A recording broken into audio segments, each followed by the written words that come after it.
palasya. Ngayon, dahil ang una niya nilikha mga anghel sa langit, alam mo ba itong mga demon spirit na to? Galing sila sa langit eh. Wala pa ang tao, kilala na nila si Jesus. Pag inaral mo mabuti, no, kilala nila si Jesus. Kaya lang, wala silang magawa dahil, hindi ko alam, masabi natin, nagkamali sila kasi kumalit sila kay Lucifer eh. So, nung parusahan ng Diyos si Lucifer, damay sila.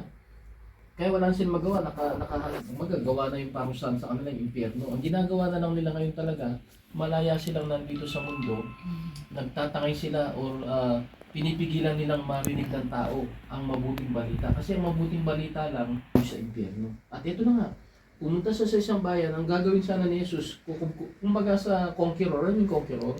Pagka mandirigma ka, pinunta mo yung isang bayan, ang ibig sabihin niyan, palalayain mo yan. Parang Amerikano, dumating yung panahon na sinakop tayo ng Kastila,